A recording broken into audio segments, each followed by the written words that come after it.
নমস্কার বন্ধুরা, আবার চলে এসেছি সকাল সকাল। আজকে রবিবার, তো আজকে বানাবো কচুরলতি। তো কত সুন্দর দেখুন, কচুরলতি আমি এক থালা কেটে নিয়েছি। কচুরলতিগুলো খুবই ভালো লাগে খেতে। কচুরলতিটা আজকে বানাবো আলু দিয়ে। আপনারা কে কীরমভাবে বানান জানি না। আলু কেটে নুন হলুদ মাখিয়ে নিয়েছি। তো আলুটাকে ভালো করে ভেজে নেব।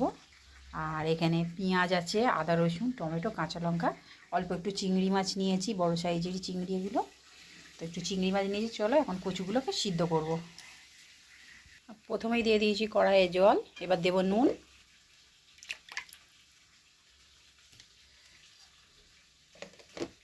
জলটা ফুটে উঠলে কচুগুলো দেব। সেই সঙ্গে এখন আমি আদা রসুনটা বেটে নেব। আদা রসুনটা শিলনোড়ায় ভালো করে বেটে নিয়েছি।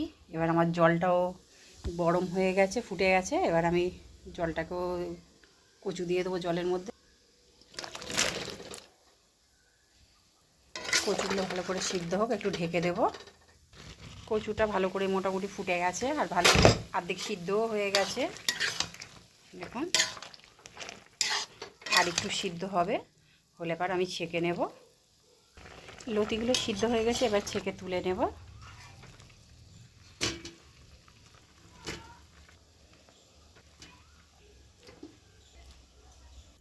সব কচুগুলোকে ছেঁকে নিয়েছি। আর এবারে কড়া বসিয়ে দিয়েছি, কড়াতে দেবো এবার তেল। কড়াতে এবার তেল দিয়ে দিচ্ছি। তেলটা এবার গরম হোক। তেল গরম হয়ে গেছে, এবার দেবো শুকনো লঙ্কা, দেবো কুচনো পেঁয়াজ, দিয়ে দেবো চেরা কাঁচা লঙ্কা, দিয়ে দেবো চিংড়ি মাছ। ভালো করে ভাজতে থাকবো।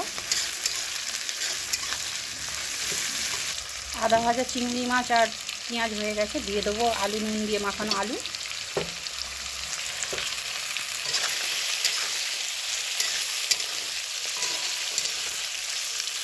এবার দেবো কেটে রাখা টমেটো, আর দেবো আদা রসুন বাটা। ভালো করে কষিয়ে নেব। জিরে গুঁড়ো আর ধনে গুঁড়ো একসাথে নিয়ে নিয়েছি, দিয়ে দেবো। হলুদ গুঁড়ো দেবো, দেবো লঙ্কার গুঁড়ো, সামান্য একটু জল দেবো। ভালো করে কষিয়ে নেব। ভালো করে কষিয়ে নিয়েছি। এবার দিয়ে দেবো সিদ্ধ করে রাখা কচু। সিদ্ধ করে রাখা কচুগুলোও ঢেলে দিয়েছি। এবার ভালো করে কষিয়ে নেব। ভালো করে কষিয়ে নিয়েছি।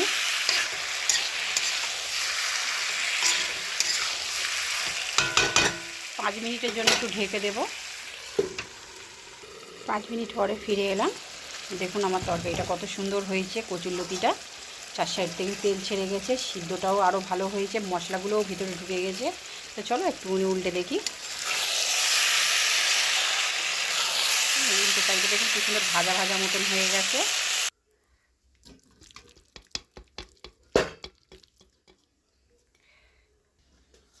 তো আমার রান্নাটা হয়ে গেছে, থালাতে ঢেলেও নিয়েছি। কেমন হয়েছে আমার রান্নাটা সবাই দেখবেন, করে খাবেন, আর কেমন হয়েছে বলবেন। আর এই গরমে সবাই সুস্থ থাকবেন, ভালো থাকবেন। আবার দেখা হবে পরের ভিডিওতে। টাটা, এখানেই রাখলাম।